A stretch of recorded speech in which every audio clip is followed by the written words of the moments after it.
any use or value of the UK in mediating or helping some of this conflict? Of the UK? Actually, the UK, the British, they were the most surprising part in this whole Iraq and the Afghanistan strategy, but particularly Iraq, because the British really wrote the book on how to manage tribal conflict. They understood, for example, all the different tribes. They understood how to play one against the other. They created, that part of the Middle East, which didn't exist, but they actually just created it. So I'm very, very surprised that they didn't advise, the Americans, and they went in, so wholeheartedly into that part of the world, knowing that you have the Shias and you have the Sunnis and you have the Kurds, and the only way they were kept together as one nation was really because you had a very strong, albeit a dictator and a horrible one at that, but you had one person being able to control it. And they understood the dynamics of that situation, that if you try to unravel it, you'd have to put in place something quite different. Democracy is not going to be a real option, and it's not going to come easily. How are you going to keep them apart? So I don't think, I'm sorry to say, somewhere they forgot that they wrote the textbook on this. And similarly, even in Afghanistan, so I think they understood, they had 3 wars in Afghanistan, and they were successfully beaten each time. In that. So they had understood that, but having gone along with the Americans, and rightly so, in 2002, post the 9/11, at least they should have helped in crafting a strategy of saying, okay, let's focus on this, let's stay in here, let's stay engaged, let's see that once and for all we wipe it out. But they went to such a small force, you removed the Taliban, and what was left in its stead? So at the moment, British diplomacy, I would give it a bit of a discount. Last question. Give us let's get the little, here you go, coming behind you. There's another important election this week. As businessmen, you probably have relations with your Iranian counterparts. Could you describe those? And the second part is, what is the level of concern of your governments about a nuclear-armed Iran? Okay. Salman, I think, would you want to, the public, it's a very proud nation. They have 4,000 years of history and culture, and were the regional superpower in their like glory. So all of that is very much entwined in the public psyche over there. And again, it's about identity. There's this saying that even if you put a little kitten against the wall, even that will try and react and hit back. So as long as the sense of people being pushed against the wall, and the sense of injustice, sense of humiliation, we are all emotional human beings where we react emotionally.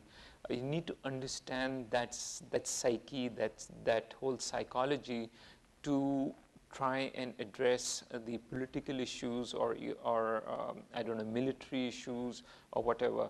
And I think unless the context is not redefined and reset, and I think Obama has made a very, very good start in this thing, only then these core issues, and I firmly believe that they can be very amicably resolved, and you can evolve win-win solutions, but the context needs to be changed, and it has been wrong since a very, very long time. So it might not, one speech or one act might not do it.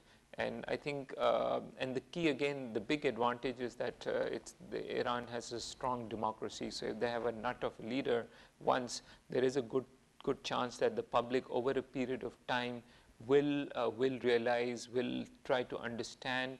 And once when the guards come down, the reactionary phase of the public goes away, you will have, and Iran has had moderate leaders as well in the past. And again, resolving the Middle East crisis is a very important step in that particular direction, because it will not give the people with a very strong or I'd say extremist interpretation to try and put their case to their public and, you know, quote the Middle East as one of the examples. In society, you always have people who are moderates, who are extremists, who are terrorists as well. So it depends what is the context, what the international situation is, and that's how the public reacts to them. Trying to move out of the U.S. context, get the view of Pakistan and India itself on nuclear. Yes. No, we are. Oh, you want to go ahead? Yeah, I think on Iran being nuclear armed, India has a very clear position stated that it does not wish it to be, and we've said so, publicly and otherwise. Keeping in mind, yes, we've articulated it, because I think it would be terrible if Iran did get that, because it will just invite a whole new dimension to what's going on in the Middle East.